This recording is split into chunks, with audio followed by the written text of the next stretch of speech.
Oh, we have unauthorized personnel in here then. You of all people should know. You bringing who it I back? am. I do. Even behind the mask. You're not Zorro.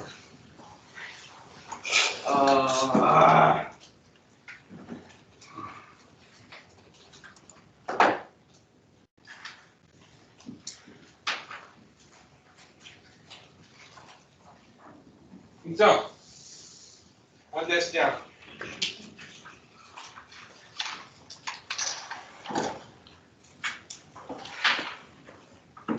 Make sure everybody signed in so you get paid for the October safety meeting. Welcome to the 2020 October Monday safety meeting.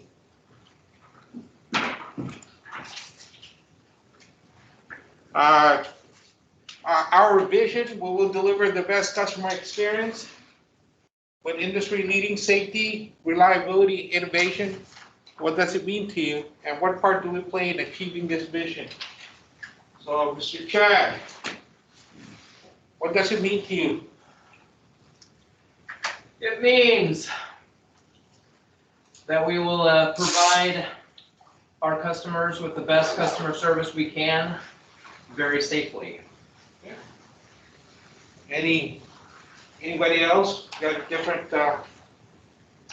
Treat them like you're part of your family, the way your family, Treat them you with want somebody compassion. to Treat them with compassion, empathy, and treat them like family, of course. Because without them, they won't be us.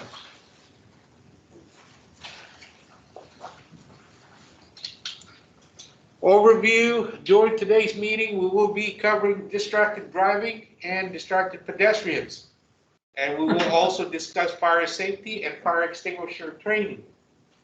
We will refresh ourselves around the fundamental of rock and rolling in your seat, using a mirror to eliminate blind spots, how to prepare for a fire emergency, and using the fire extinguishers.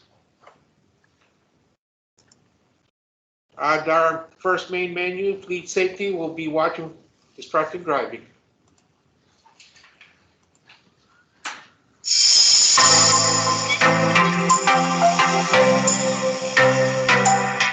Welcome to the distracted driving safety video. In this video, we'll talk about what it means to drive while distracted and what we can do to mitigate the risk. Distracted driving is any activity that diverts attention from driving, including talking or texting on your phone, eating and drinking, talking to people in your vehicle, adjusting the stereo, entertainment system, or navigation system, anything that takes your attention away from the task of safe driving. Distraction is a factor in 80% of crashes. Safely operating a motor vehicle requires our full attention and focus. There are 3 types of distracted driving: visual, manual, and cognitive. Visual is taking your eyes off the road. Manual is taking your hands off the wheel. Cognitive is taking your mind off driving. Visual distractions are anything that takes a driver's eyes from the road, even if it's for a split second. A visual distraction changes your focus from driving. For example, looking down at your cell phone. Manual distractions involve the driver taking their hands off the steering wheel for any reason. This could happen combined with a visual distraction, like when adjusting the radio or opening a bag of chips. Cognitive distractions don't necessarily require you to look away from the road, or to actually do something other than drive. Cognitive distractions occur when there is some sort of mental distraction caused by something else affecting your attention and concentration and keeping you from focusing on the road ahead. Cognitive distraction can be caused by many things, including daydreaming or multitasking, thinking about other things than driving, such as upcoming activities, work issues, responsibilities, etc. Any emotion that distracts you, including anxiety, stress, fear, frustration, sadness, confusion, etc. This type of distraction often can lead us to not pay attention to the road because we develop the attitude of, I've driven this route so long I don't realize I do it, which can be dangerous, and driving mistakes will happen. So what can you do to prevent driving distractions? Here's a few tips you can follow. Refrain from tasks while driving that take your attention away from your primary task of safely operating the motor vehicle. This includes reading, writing notes, drinking, eating, or having a conversation. Refrain from touching an electronic device. Keep your eyes on the road. Pull over to a safe area if you need to do something. Stay focused on driving and leave all distractions behind. Your job as an operator requires you to pay attention to a changing road environment where you need to expect the unexpected and react.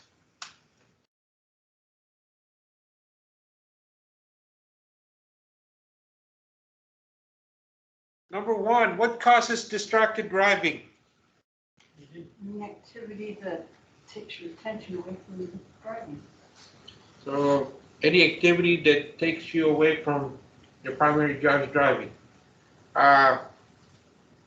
Give me some example. Eating, okay.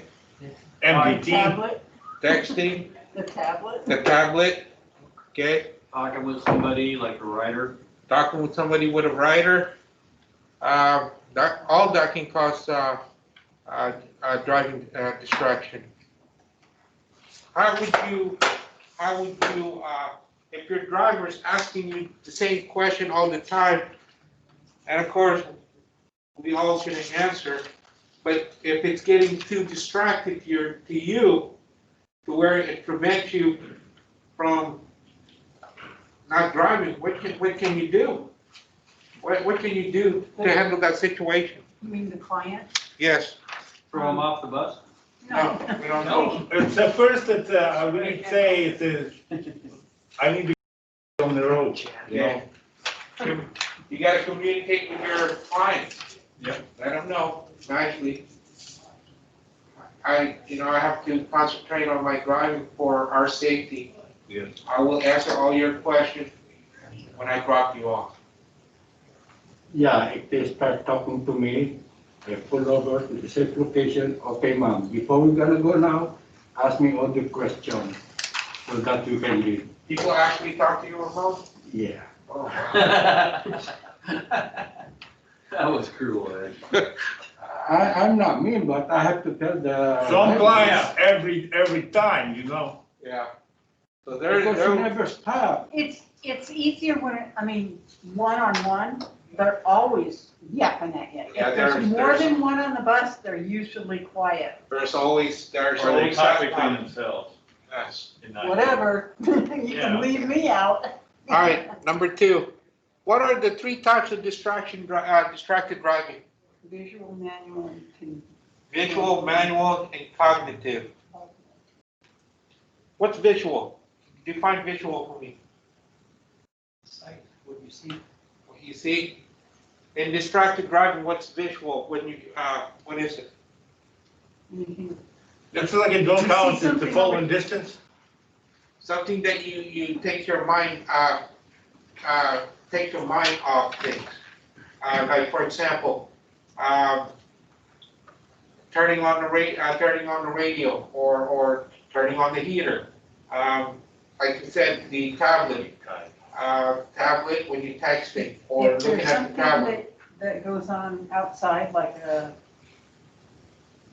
maybe you see a fire or something like that, can cause you distracted. Would visual also would daydreaming affect your distracted That's driving? more Well, cognitive. that's More cognitive. mental. Okay, that's more mental, right? Yeah. Okay, so, what's cognitive? Well, that's your mental part of it's your thought process or whatever. You get to thinking about, Other daydreaming things. about, the call center actually getting scheduling. So it's pretty much a mental distraction and keep Yeah. your folks away from driving, right? So, daydreaming is one. You're not focused on your driving. What else? Multitasking, Mhm. okay? What do you usually think about when you just dropped off your last client? What do you- I'm done. You're done. And what do you think after that? What are you thinking? Do you think about what to do after work? What's for dinner? How traffic's gonna be, How traffic's gonna be? how long it's gonna take you to get home. Yeah, you're thinking all that. And when you're thinking all that, what's going on with your driving? You You probably, put it on the back burner. Yeah, yeah. so please, before you think about what you need to do, come on back to base.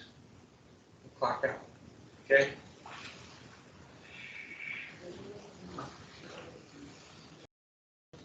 How can you prevent distracted driving? How can you prevent distracted driving? Stay focused on the road. Stay focused on the road, okay? What else? Well, by not using any of the devices, or No devices? like your tablet, or having your phone out, which you're not supposed to. Okay. What about drinking and eating? Yeah, that would be one of them, yeah. Okay.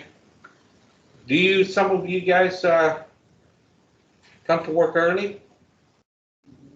Before you start time? Yeah. Hmm. Oh, Do we you, sometimes, before you grab your manifest, do you go to the bathroom? Mhm. Before you grab your manifest, you probably eat a little bit of breakfast, snack, drink some water. You prepare yourself before you head out there. So that way you don't think about, well, I'm hungry, I'm gonna need an apple, or take a snack, or take a bite of this while you're driving. To eliminate all that, prepare yourself before you head out, okay? Now, we know that since COVID-19, you guys have a problem finding a place to go to the restroom. You know, usually before COVID-19, we can go to McDonald's, we can go to Wendy, use their bathroom, correct? But now, it's a challenge now. Even the kidney Clean centers. station. Cleaning station, and how often do you go to the cleaning station now? Twice a day. Twice a day? Maybe. So now, you're gonna have to look for, today. you have to look for the restroom to go to. So, tablet. It's a lot of distraction on the tablet, huh? Mhm. Yeah. Sometimes when they cancel that, there's some noise or that it flash on you. Go in the safe location. Go to the safe location and attend to it. You don't want to be going to the place that it's canceled, and then you have to double back. Okay? That happens before. So when is dispatch gonna get their act together? Well, so This is about, right now, I'm not gonna talk about dispatch. This is about the October 2020 safety meeting. So if you have any question in regards to that, talk to your operation. They just know, ignore. Now, we're gonna cover part 2 of distracted pedestrians. Take their cell phones away from them.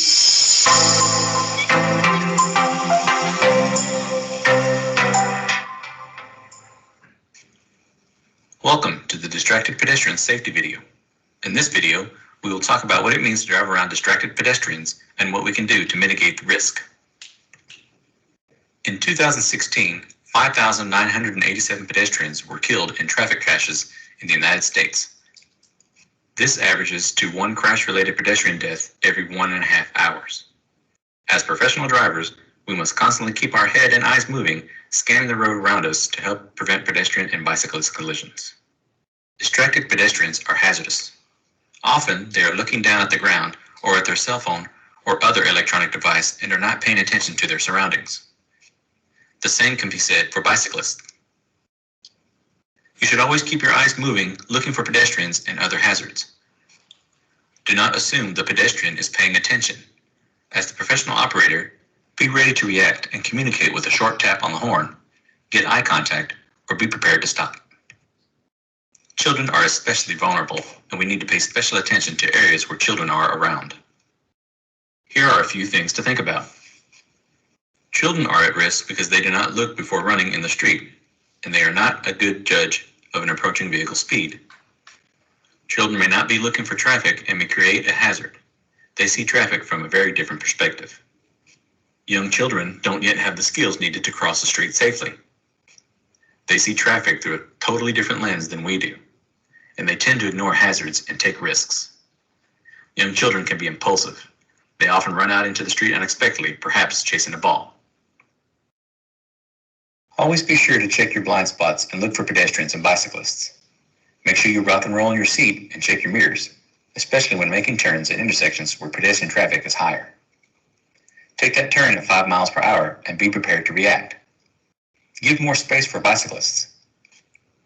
Although the laws are different among the different states, MV always recommends at least 3 feet. Distance laws seek to ensure that when passing bicycles, motor vehicles, and buses, allow adequate space to avoid sideswiping bicyclists or causing them to overcorrect to avoid a vehicle. Please remember to drive without distractions, but also remember pedestrians can be distracted too. As professional drivers, we need to stay alert and expect the unexpected. Yeah. I heard that in Seattle, they've given bicyclists the right to actually run red lights as long as the intersection is clear. They don't have to stop. Already they don't stop anyway, like they're supposed to, because they're supposed to obey the rules of the road like cars. But yeah, they've allowed that now in Seattle. Wow. And there was some other things I can't remember, but I remembered that. Well, that's Seattle for you. I don't know what to say to that. That's scary. Yeah. That is pretty scary. There's a chance of them getting hit in the intersection. Yeah. No, Especially, yeah. I mean, that includes us. You know, Yeah. we have to now you really have to scan the intersection. keep your eyes and head moving and, You just gotta do your diligence to make sure the intersection is clear. Rock and roll. Yeah. Slow down. Look left, right, and left. You gotta be aware of your surroundings at all times. and that just amplifies the problem because there's a lot of pedestrians that don't. But they don't look. Yeah, they don't look and they run against green lights. Yes, they They'll do. walk up and they'll hit that button and they'll just keep walking like, I see them do it and I go, why do you even press the button for? Sometimes they never even do, they just, Yeah, that's true. Yeah. And remember, they always have the right of way. yeah. I know. So now the bicyclist has the, Yeah. so all I can say is be careful when you're in Seattle. Look at that intersection, slow down. If you're gonna cross the intersection in a slower speed, do so. Especially on Second when they got the bicycle. Yeah, bicycle lanes have more control, because if you don't look, there will be that bicyclist who's coming right at you. Yeah. And they're scooting fast too, Oh, they do. especially downhill. As a professional driver, how can we prevent pedestrian collision? We'll keep Keep your eyes eyes moving, rock and roll. Keep your eyes moving, scanning the road around you, rock and roll. Tap your horn when needed. Huh? Tap your horn when Tap, needed. yeah, tap your horn when it's needed. If they're not, if you're at the intersection and if you go on a turn, Mhm. make sure that that person that's on their eyes on that cell phone, you get their attention by tapping the horn twice, so they know that you're there. Have them communicate with you. Eye contact. A lot of times when people are crossing, wave at them so that they know you aren't waiting for them. Right. Eye contact with just a little wave, but don't shout out the window, you Or know, lay on the horn. or lay on the horn. They might get upset. Okay. We know about the There's too much road rage on the road, so keep yourself out of it. Wouldn't that be pedestrian rage? Well, Driver to driver, too. Yeah. yeah. Why are children especially vulnerable?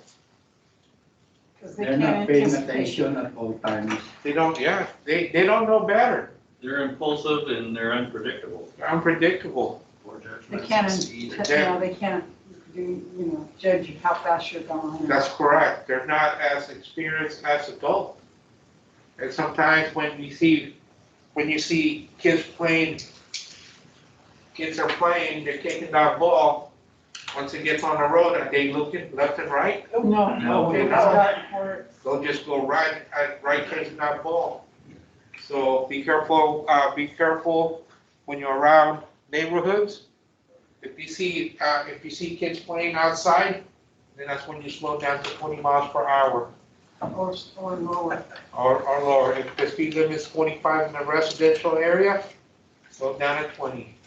Okay? And always scan the area, look 15 seconds ahead, and make sure that practice your triple LC, look ahead, look around, leave room, and also communicate with them. Okay. And if you're doing that, you sometimes, I mean, not all the areas, but I think some of the areas with a lot of kids will have the symbol, of kids play or something. Kids at play, Yeah, kids at play. slow down. I think you see in all the neighborhoods, sometimes they have a little, like a kid with a flag or Oh, say, yeah, a little slow plastic. down. Yes, Green or orange. that means you need to slow down on those particular areas. When the neighborhood buys things like that because they have kids. There's a lot of kids playing in that area, that they want all the motorists to slow down. Yeah, there's signs that say, drive like your kids live here or something. Right. So.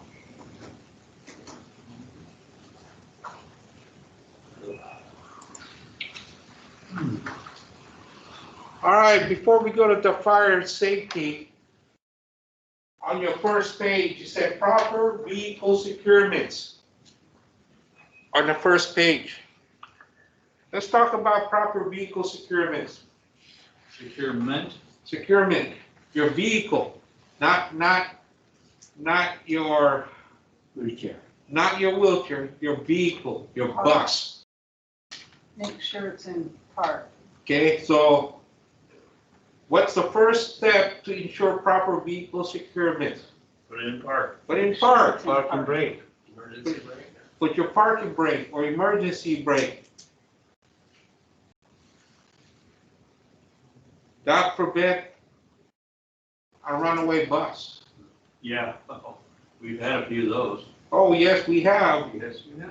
I have seen a person run just to chase the bus. Gee. Yeah, that would be scary.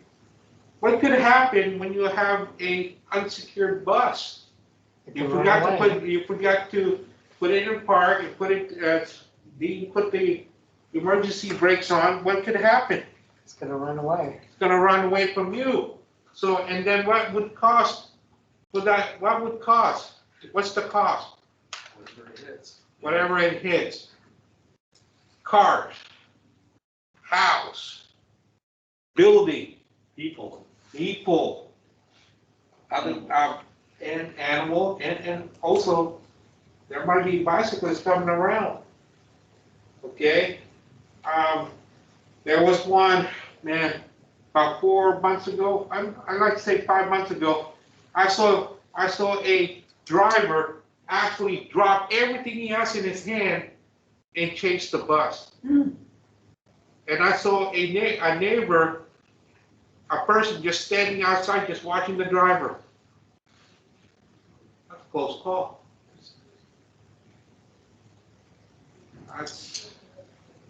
Anything could have happened. Number 2, what are the consequences of improper vehicle securement? Injury, property damage. Injury, property damage, also maybe death.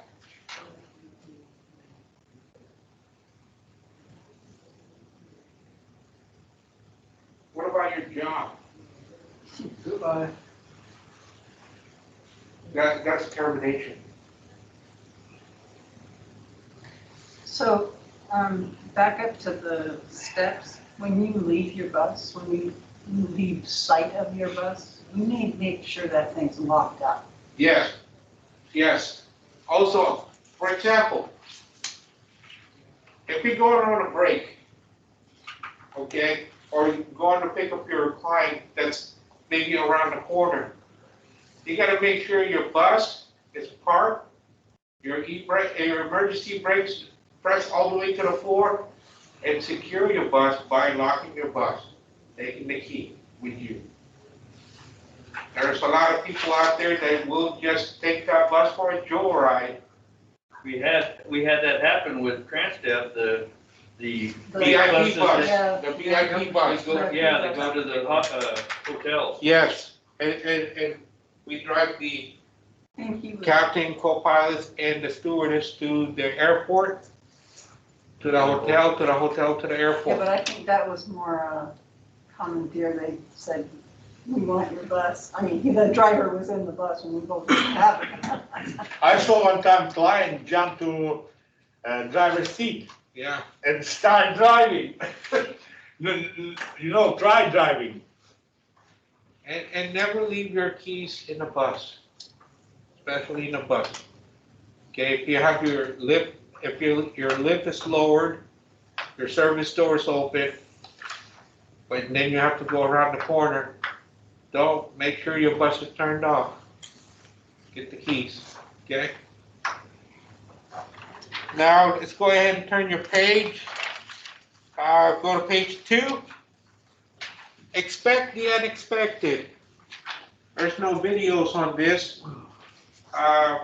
Expect the unexpected. What are the dangers of a fresh green light? Other people will stop. You Okay, can guarantee that by the time you get there, it's gonna be orange or red, okay. or that's what you should. Did you say orange? Or you said yellow? Hello. Yellow and red. I know I heard orange, like, okay. I've never seen an orange light before. Well, that's when it's going from up to red. You've seen jack-o'-lanterns before. Yeah, What- well, come on, that's it. So what are the dangers of a fresh green light? It'll be turning yellow soon. It's gonna be turning. It'll be turning yellow. So what do you do when you see a fresh, we're talking fresh green light, not stale green light here, guys. Stale green light, that's when Oh. yellow, okay? Red light runners. Yeah, right there, runners. Right, Correct. red light runners. So fresh green light, you don't want to be first on the intersection. You want to make sure when that light turns green, you count for 3 seconds. Okay, before moving to the intersection, you look left, right, left again. Okay? That vehicle that's trying to beat that light, how fast do you think they're going to beat that light? It accelerated. They're accelerating. What, 5, 10, 15, 20 miles per hour? So if the speed limit is 35, they're probably going at 45, 50 miles per hour trying to beat that light. What could happen? T-bone. T-bone accident. So that's what happened. If you do not wait that 3 seconds, you're not looking left, right, left, that vehicle to the left will be the first one to hit you. So are we talking about a light that just turns green, you're calling Yes. fresh? Yes, yes. Oh, that's, okay. That's called the fresh green light. Actually, I was over at Solid Ground and they got T-bone. There was a bus in there lot that, I mean, It's- put yeah, right you're through their right. service doors. I saw that. Yeah. And also, on a fresh green light, what else can come out? What about bicyclists? What about a pedestrian trying to beat that, crosswalk there? A lot of things can happen. That's why you never want to be first one in the intersection. It's called first on race day. Don't want to be that, okay? It's a question for this. No, not yet. No? No, back to your sheet. Ah, okay. Okay. Now, number 2, on the expect the unexpected, what does it mean to clear the intersection?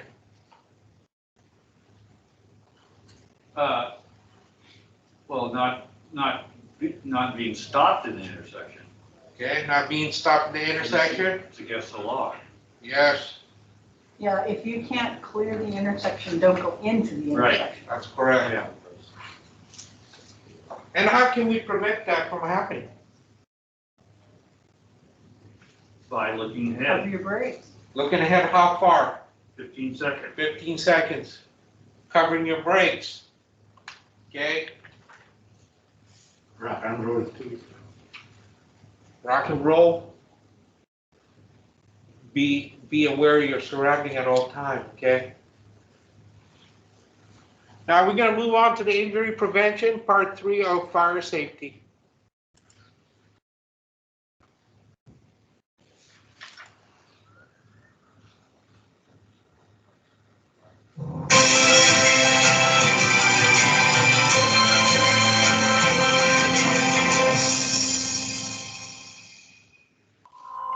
Every year, people die in workplace fires. Consider the amount of hours you spend at work. It's wise to keep up with safety procedures.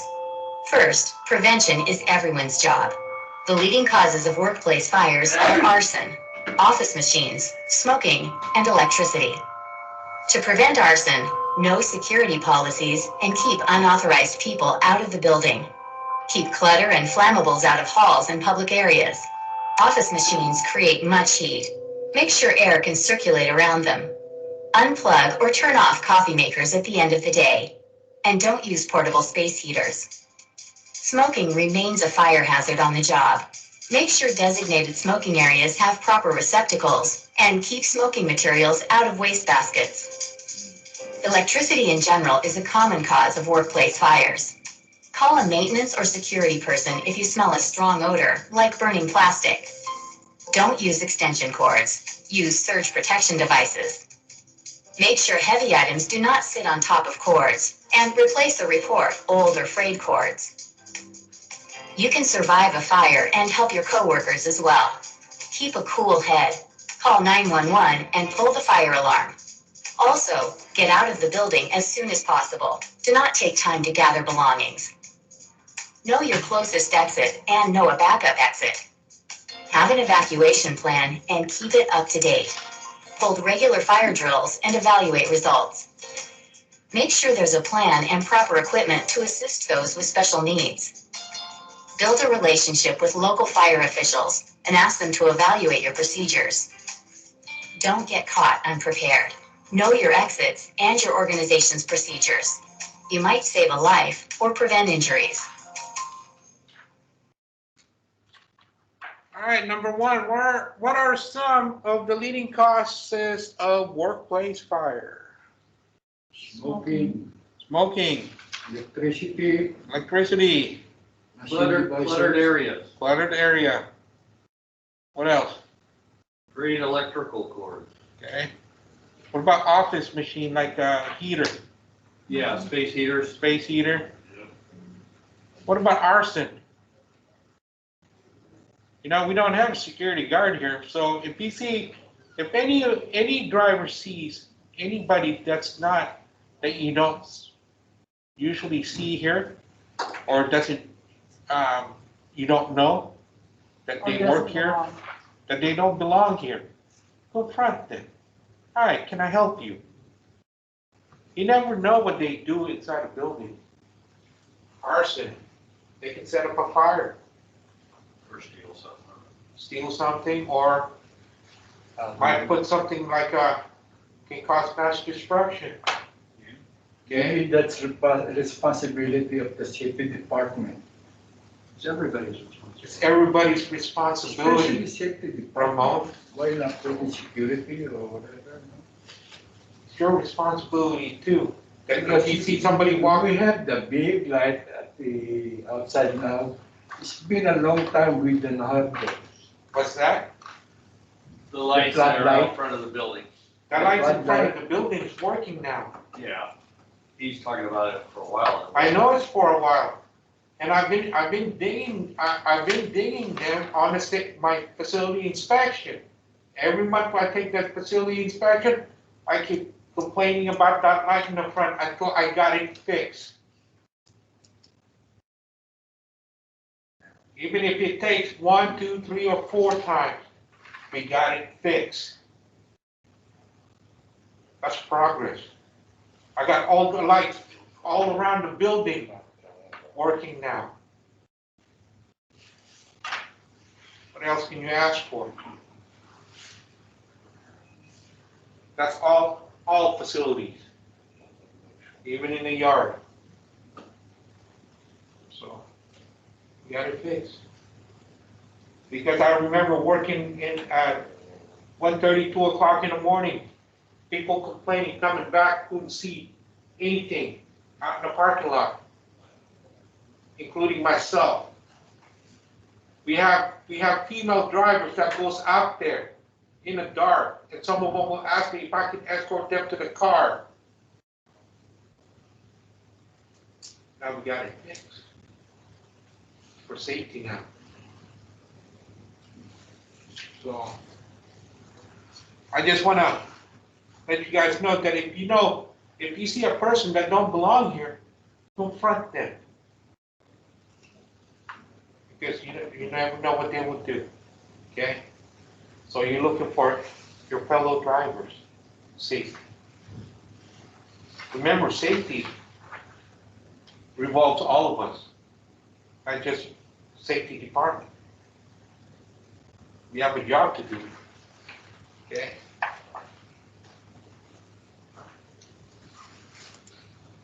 How can you make sure you know what to do in case of a fire? Have a plan. Have a plan. Keep it going.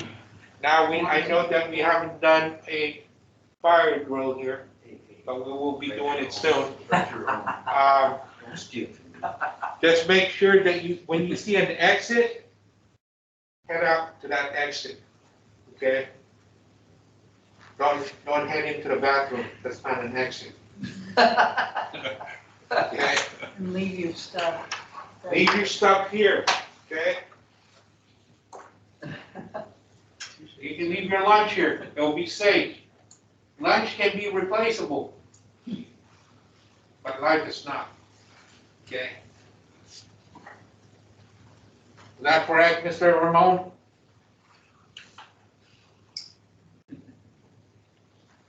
All right. Make sure somebody calls 911. Now we're gonna cover fire extinguisher training. I have a fire extinguisher here. You gotta test your knowledge what you do when you do on your pre-trip.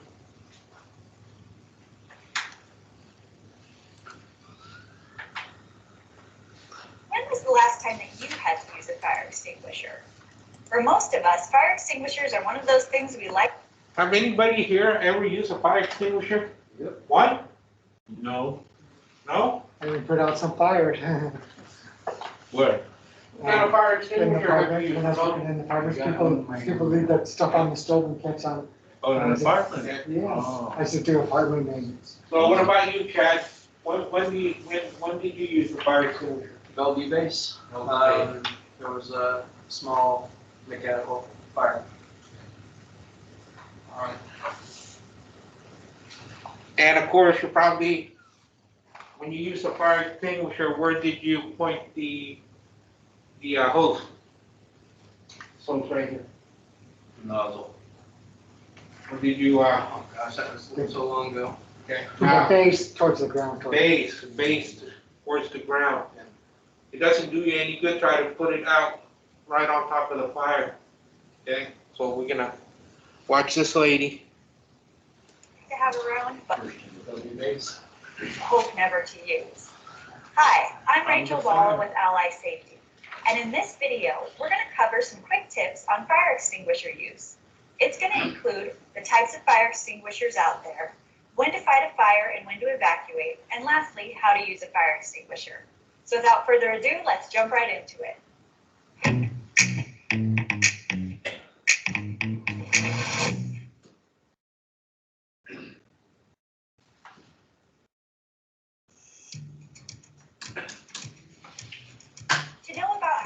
fires, you first have to understand the fire triangle. For a fire to exist, there has to be 3 elements in place. Those elements are oxygen, heat, and fuel. Fire extinguishers are designed on the type of fuel that may be needed to be extinguished. Using the wrong type of extinguisher can actually just make a fire worse. Think, for example, of an oil fire being extinguished with a water extinguisher. Now, the oil is naturally going to float on top of the water, and the water will just encourage the fire to spread. So you have to know the type of fuel that you're going to need to extinguish to choose the right extinguisher. How fire extinguishers are designed is to remove just one side of the fire triangle. For example, a lot of fire extinguishers are powder extinguishers. What they do is they suffocate the fire with powder, removing the oxygen. Or something like a water extinguisher will remove the heat from the fire. So you can see it's a pretty simple science all in all. The classes of extinguisher that you need to know are A, B, C, D, and K. Class A fire extinguishers are for ordinary combustibles, things like wood, paper, and cardboard. Class B fire extinguishers are for flammable liquids, like diesel, oil, gas, those types of things. Class C fire extinguishers are for energized electrical equipment. Class D fire extinguishers are for combustible metals. Those are things like sodium, magnesium, and potassium. Class K fire extinguishers are easy to remember because think of the K standing for kitchen. They're designed to put out oil fires and things like deep fryers. Now, one thing to know about fire extinguishers are some are specific to just one type of fuel. For example, it may be simply a type A extinguisher or a type K, but most can extinguish more than one type. For example, this is an ABC fire extinguisher. This is actually the most common out there. How it works is it uses a dry powder to smother the fire.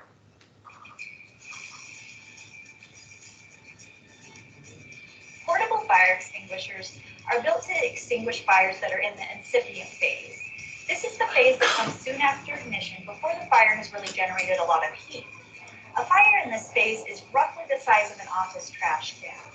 Now, you don't want to extinguish fires that have gone to the next phase, which is the growth phase. In the growth phase, the fire starts to generate heat and grows rapidly. A fire extinguisher isn't designed to extinguish a fire that large. In fact, you're going to run out of chemicals before you get that far along.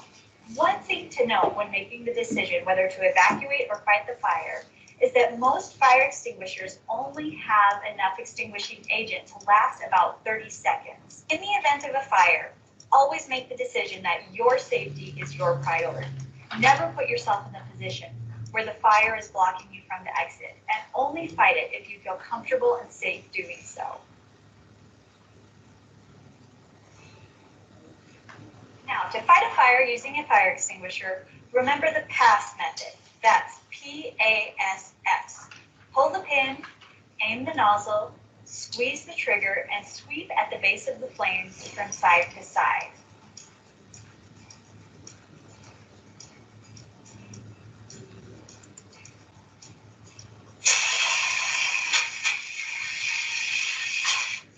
Once the fire is out, it's not uncommon for the fire to reignite a few minutes later.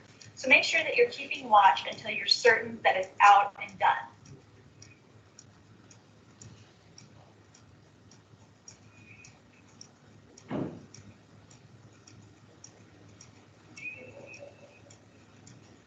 Okay, so now you know the basics of fire extinguisher use. Make sure you go around your work area and check that you have the right fire extinguishers for the type of fuel available. Also, check the fire extinguishers to make sure that they're properly charged and ready to go in case they're ever needed. All right, what is the fire triangle? Oxygen, Oxygen, fuel. Oxygen, heat, and fuel. Okay. How many classes of fire extinguishers are there? A, B, C, D, and K. 5. Okay, 5, A, B, C, D, and K. What's the A? What's the A used for? wood, paper, and cardboard. Wood, paper, and cardboard. What's the B used for? Gas. Gas Diesel. or diesel. What's the C stand for? Well, what's the C used for? Chemical, or like, it's actually electrical. Now, the D is used for like like magnesium, chemical, things like that. Now, what's K stand for? Kitchen. So anything that you Deep use fryer. in the kitchen, deep fryer, what else? Pressure cooker, stove, Yeah. So Microwave. microwave, okay? Those are the, okay. Now, let me ask you guys this. What type of fire extinguisher you carry in your bus? ABC. ABC. Right. Did you know that back then? They used the ABC fire extinguisher? Got 2 of those in my house. Dude, What about your bus? your bus. Yeah. That's majority, that Yeah. ABC covers majority of Right. fires. Now,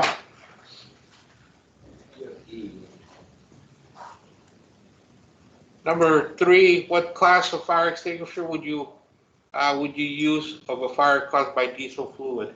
B. D. What's the pass method? What pass stand for first?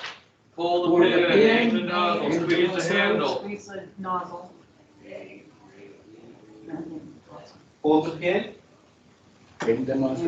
Aim the nozzle, squeeze the, aim, squeeze, and sweep. oh, that's right, I missed that part. Yeah. So if we're looking at this fire extinguisher, hold the pin. Aim, squeeze, and Sweet. sweep. Right on the base of the fire. Okay?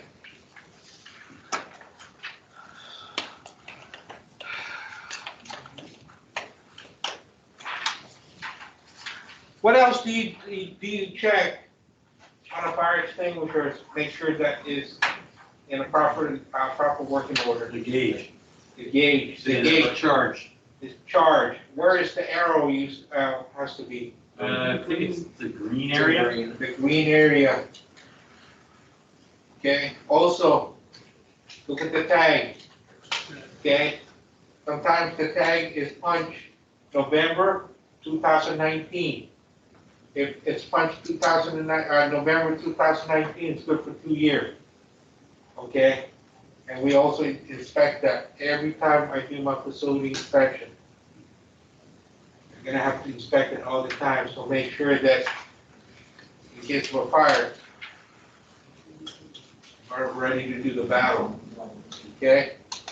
We should also, when you check it, make sure that the pin's in there. You got it, that's why there's a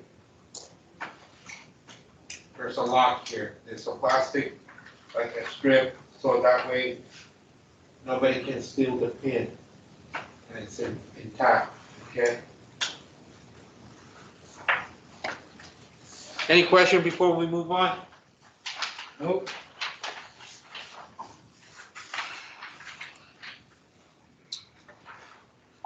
Now we're gonna take a look at a couple of videos, drive cam videos, and we'll look at video number 1.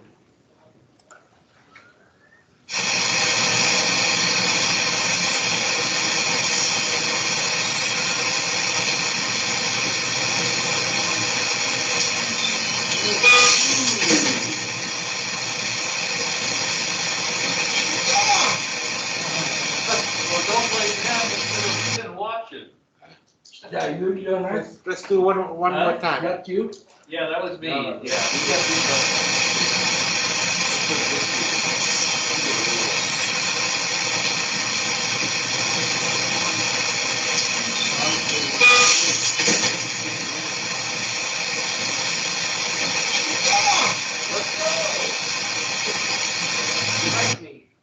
Okay. As a professional driver, how would you avoid this scenario? by scanning the intersection. Scanning the intersection? What else? Rock and roll. Rock and roll? Looking left, right, and left? What else do you need to look for? LLC. Look for LC, look ahead, look around, leave room. And last one is communicate. So, what's the pedestrian distracted? But then, that's okay. Okay, but as a professional driver, you gotta make sure that you notice that if the pedestrian is distracted, you have to get her attention or his attention. Okay. Also, did you see the pedestrian that's just had her head down and was looking at the ground? It's kind of hard to tell. She wasn't looking for the bus. If she saw the bus there, she probably would have just stopped for a second until she can communicate, until the driver can communicate with her. She didn't see the bus. She didn't see the bus. Let's look at one more time. Stay on my horn until. There's the pedestrian right there. Look at her. She's looking down. She wasn't looking at the bus. But still, she had the right. She asked her right away. Sure, because it was still flashing the hand. Right. So what the bus should have done is slow down and stop for that pedestrian to walk. Right. Before the. Because you have to always expect the unexpected, that a pedestrian or bicyclist will enter that crosswalk. So, Because if she was paying attention to the bus, you think she was stopping. and plus what the driver doing? He was taking that turn too wide. Mhm. Yeah, that's. So right here, also the driver wasn't looking, Great. wasn't aware of his surrounding. Because this bus right here, you can't see what's on the other side of this bus.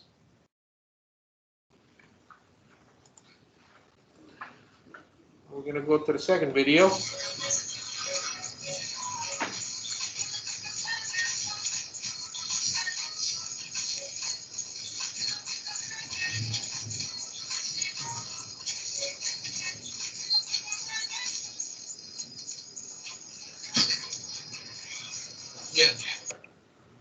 What? What's. One more time. You didn't see it? Well, I saw the guy after he stopped. When did you first see the other? When did I first see it? Oh, right there, I could see him coming down the road, I could see the Is guy. it him by mirror or what? Maybe he's supposed to be picking him up and he went past him or something. What did you see the driver do wrong here? He took his hands off the wheel, put his mask on. Correct. Now watching surroundings, I distracted. was looking for something outside too, but I noticed that first. Because once you take your hands off the wheel, you've lost control of your bus. Yes. Even though he was traveling on a slower speed, he should never take his hands off the wheel. That's why we always have two hands on the wheel. What's the clock on the wheel? 10 and 2. 10 and 2. But we were told also, 9 and 3. 93. Okay. 9 and 3 and 10 and 2 is not far different. Okay. You have both your hands on the steering wheel. Why do we always have our two hands on the steering wheel? well, in case you like have a blowout, Okay. Better you hit a control. curb, because that's gonna wrench. So you have a better control of the bus. Yeah. Right? Right. Because we know that the buses are bigger, hard to steer. So if you have a blowout going at 60 miles per hour on the freeway, and you only have one hand or one finger, Jerk. if you have one hand, that thing blew up your tire, well, it might just snap, it might just break your wrist. Okay? No control. Or you hit a chuck hole or something like that, Huh? or you hit a pothole, Fire hole? chuck hole. Went right for that one. Or Hmm? you could have went right for Yeah. that pedestrian. Yeah. So what happened if you end up with one hand so relaxed and you end up hit a black ice and get to the, and end up being out in the ditch. Oh, that would hurt. So, winter is upon us. It's a safety message. Make sure that you wear good tread on your shoes. Some of you guys work in the morning, and some aren't. In some places it's dark when you go out in the yard or out in the parking lot. So please do your best. Make sure you walk slowly. Walk slowly to your bus. Some of the bus area sometimes has problem with floods.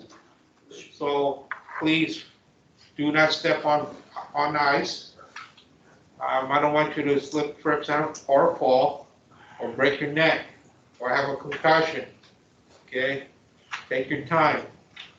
Make sure the stairwell on your bus is clear.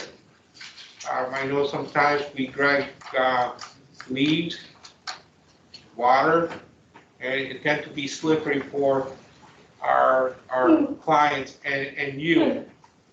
Make sure you have a 3-point contact at all times. I warn your clients to hold on to the yellow rail, and so are you, okay?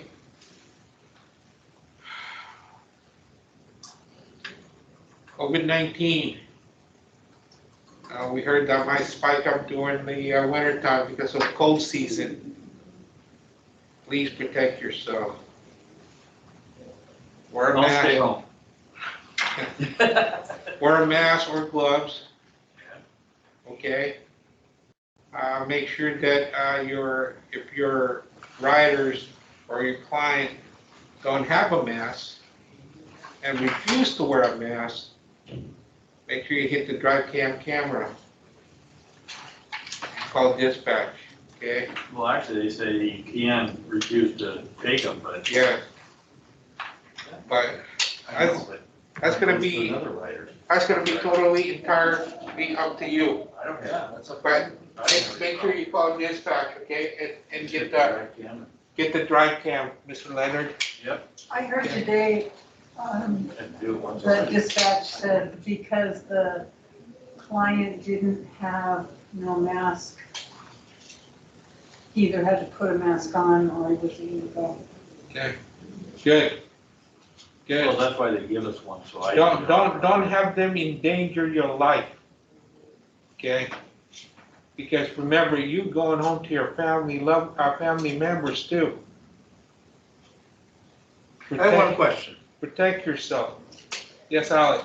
If a client order a ride, our company or dispatcher ask a client, do you have a temperature, blah, blah, blah? Well, we can't ask if they have a temperature because we don't have a temperature. You know, we can't ask them. That's why we have a mask on. That's why you have, yes. Yeah. But, That's why they have a mask on. if you're asking them about their temperature, that might be a HIPAA law. And we never ask, we don't ask what their disability is, so why would we ask if you have a temperature? Or have you been exposed? Or you have been exposed? We're not medical doctor, nurse, paramedic. I've watched doctor shows. No, I know you aren't. I like that doctor shows too. It's interesting, why they check my temperature every day? Well, that's the safety of your employee. How about my safety, if client coughing, or I have one client strong cough 1 week ago, That's why, and I asked him, are you okay? And why are you asking me about this? that's why you wear a mask and they wear a mask, Holly. Oh. It's called universal precaution. Always, when you take anybody in a bus, assume that they have something. All the time. Kidney dialysis people always cough.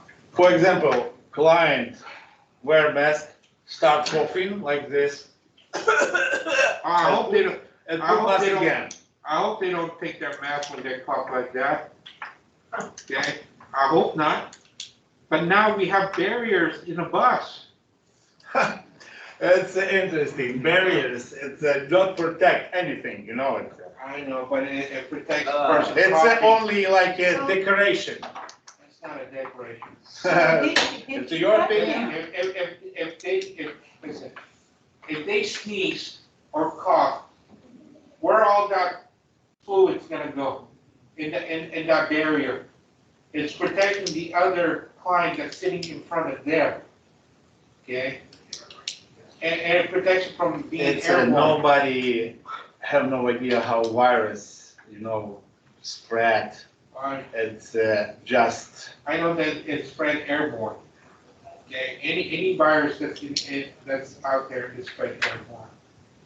Okay, Usually when you cough, it'll come, it just doesn't spread out immediately from your lips. It's sharp and then it spreads out, Yeah. so that shield should do something. yeah. So just, and the other thing too, hit the drive cam, okay? Now, if you have a passenger with a companion or PCA, make sure that the PCA also wear a mask. They cannot refuse it. They're not the client, but they have to wear a mask. They're Well, just anybody on PCA. the- yeah, it doesn't matter. Because I heard this today, that some of the PCA is riding the bus with no mask. Okay, so please have them wear a mask, give them a mask, and report it to the drive cam Yeah. for your safety. For example, if, okay, I stay outside and one of PCA don't have mask, okay, what I'm supposed to do? Call dispatch. And not Or ask- allowed, Or ask the PCA, ma'am, sir, but you need to wear a mask. Do you have a mask? If you don't have one, I can supply one. And if they still refuse, And they still refuse, right on dispatch. Always call. but yeah, I understand, but if they still refuse, I can, yeah. how about, they supposed to be inside bus or outside? They have to be outside first, Okay, okay? Don't- And you don't know allow what, them on the if bus. they refuse to wear a mask, call your dispatch. If they still, and then the dispatch said, no, you can't take that PCA, leave them be outside. Okay? Any other question? Which means the rider can't go if they're required to have one. And then maybe the rider can tell that PCA to wear his or her mask. Yep. For your safety, guys. Yep. Any other question? Nope. All right, hand me your paperwork. You have a good day. Oh. Don't run away, Chad. you owe me,